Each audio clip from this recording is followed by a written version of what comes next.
आज मैं आप लोगों के बीच अपने काव्य संग्रह कुछ कही कुछ अनकही भाग 1 से एक कविता लेकर आया हूँ। शीर्षक है युद्ध। युद्ध कहीं भी हो, मौत मानवों की होती है। मानवता रक्त रंजित होती है, इंसानियत कराहती है। क्रूरता के नंगे नृत्य के बीच रक्त पी नशे में झूमता अट्ठास करता है उन्माद। उन्माद के दानवी अट्ठास के बीच दब जाती है स्त्रियों की करुण क्रंदन। युद्ध कहीं भी हो, किसी काल में हो, सदैव हारी है स्त्रियां।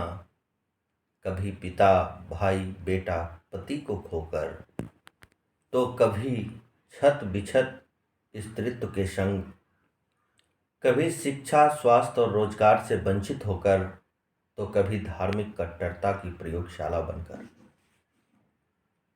युद्ध के उन्माद के सामने देश या कौम की पराजय देख जान बचाने के लिए छिपते भागते मानवों में अग्रिम पंक्ति में सदैव पुरुष ही खड़ा होता है।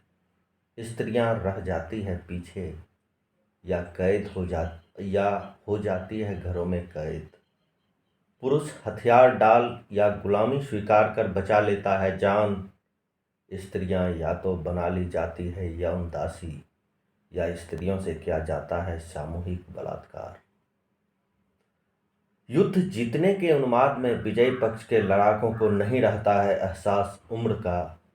उसके लिए स्त्री जाति का मतलब महज योनि होता है, जिसे रक्त रंजित करना ही विजयी लड़ाकों का धर्म और पुरुषत्व है। युद्ध कोई नई बात नहीं है। युद्ध कोई नई बात नहीं है। युद्ध से ही अस्तित्व है। जीवन का अंकुर ही युद्ध से प्रस्फुटित होता है। जब योनि में गिरे करोड़ों स्पर्म में से केवल एक विजेता बनकर डिंभ तक पहुंचने में कामयाब होता है। बिना संघर्ष किए हथियार डाल देना नपुंसकता है। देवता, अल्लाह, जीसस, गुरु भी उसी की मदद करते हैं जो संघर्षरत हो। नपुंसकों की जमात के पास हाय तौबा मचाने और छाती पीटने के अतिरिक्त और कोई विकल्प कहाँ होता है। युद्ध के अध्याय पर कटे हुए स्तनों के लोथड़े, छत बिछत योनि और नितंब के साथ शरीर ही निष्प्राण नहीं होता। शरीर से मुक्त आत्मा भी जख्मी होती है और सभ्यता के अध्याय में जुड़ जाता है बर्बरता का एक और अध्याय। युद्ध केवल विभीषिका, पलायन, विस्थापन, उत्पीड़न, शोषण का ही पर्याय नहीं। युद्ध कहीं भी हो, देश के अंदर या दो देशों के बीच, युद्ध के अध्याय में सदैव कुंठित मिलती हैं प्रतिभाएं, स्खलित होता है विज्ञान, बांझ हो जाती है शिक्षा, नपुंसक हो जाता है रोजगार। एक बेश्या की भांति दोनों टांग उठाए बिस्तर पर पड़ी रहती है आर्थिक स्थितियां, अपाहिज हो जाती है स्वास्थ्य सेवाएं। युद्धग्रस्त देश हो जाता है मानसिक दिवालियेपन का शिकार। देश की जनता बन जाती है डगरा का बैगन, जो लुढ़क कर कभी सांप्रदायिकता की गोद में गिरती है, कभी राष्ट्रवाद की आंचल में छुपती है, कभी समाजवाद साम्यवाद के पैरों में लौटती है, कभी पूंजीवाद की थैली में बंद हो जाती है, कभी जातिवाद की घूंघट बन जाती है, कभी धार्मिक ध्वजा में समाकर लहराती है। युद्ध की स्थिति में, यह इस कविता का 8वां भाग है। कविता थोड़ी लंबी है।